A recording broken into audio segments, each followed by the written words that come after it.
Hello, this is New Wave of British Heavy Metal.com. It's the 15th of November 2020, and here we're going to take a quick look at Nazareth's Tattooed on My Brain. But before we do that, the usual favour, if I may impose that on you, is that you please consider subscribing to the channel before you go. That would certainly be appreciated.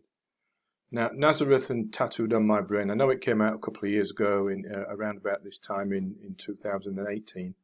I did review it on the website at that time, but thought I'd put out a quick video about it as well now.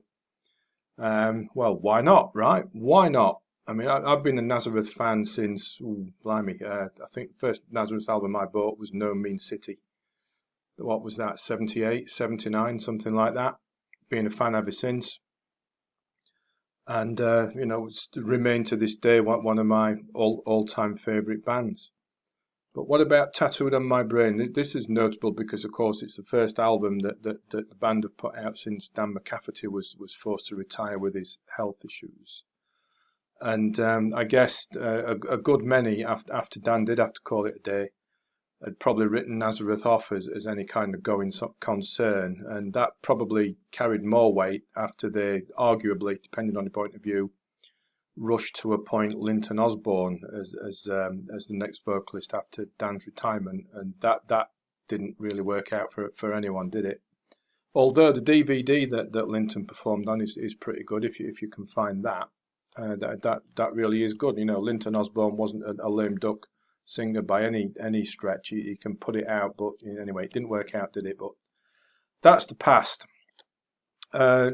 For Tattooed on My Brain, they brought in Carl Sentence, who of course has got quite a pedigree. He Persian Risk, I think he's sung with like Don Airey and people like that, got quite a pedigree.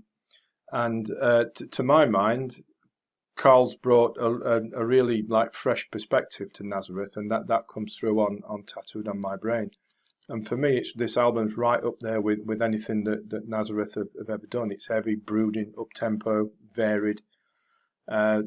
Jimmy Morrison, he's been probably the longest serving guitarist in the band. He's all over it. This is Jimmy's album.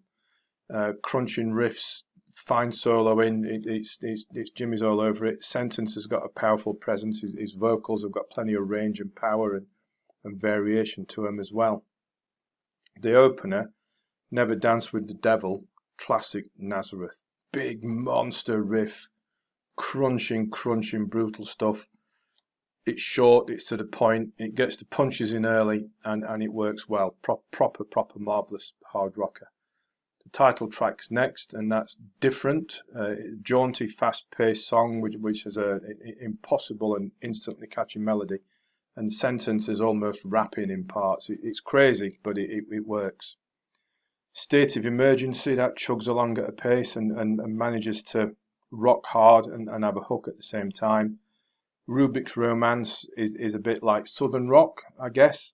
And again, that just shows the different style and versatility that the band have on this album. And then we revert back to the really brutal, heavy stuff in Pole to Pole. And that's only half the album. Come and gone already. The rest of it is just as good. Meaty, full-bodied, full-on rock songs, unmistakably Nazareth. But Nazareth with a renewed vigour and sense of purpose. Take Crazy Molly, for example, a really dirty, sleazy sounding song. And then in a bit of a twist, I can't remember this happening before, but correct me if I'm wrong, on the closing track, You Call Me, Pete Agnew sings vocal on that. And he does quite well as well. It's a brooding, slow-burning ballad style of number. And so I can't remember Pete singing before, but if he has, let me know and correct me.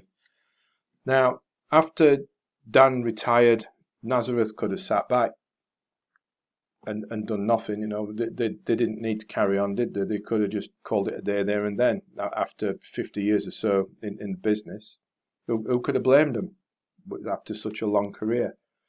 But instead, they've ploughed on. They've brought in Carl Sentence, excellent singer, and come up with Tattooed on My Brain, a really excellent album to silence all the doubters that they've been no Nazareth without Dan McCafferty.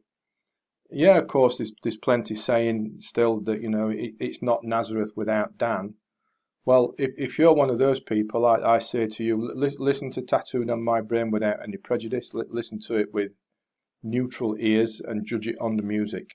Don't think, well, that's not Dan. Judge it on the music. Times change, things move on. And we should be thankful that we've still got bands like Nazareth around who know how to deliver and have still got the ambition and the skill and the talent to deliver constantly after 5 decades. Tattooed on My Brain for me is Nazareth at the best, and make no mistake about it. If you would like to check it out, as always, there is a link to the album on Amazon in the description underneath, and also a link back to the blog post if you'd like to read that. Please do. And of course, before you go, please subscribe to the channel if you haven't already. I'd appreciate that.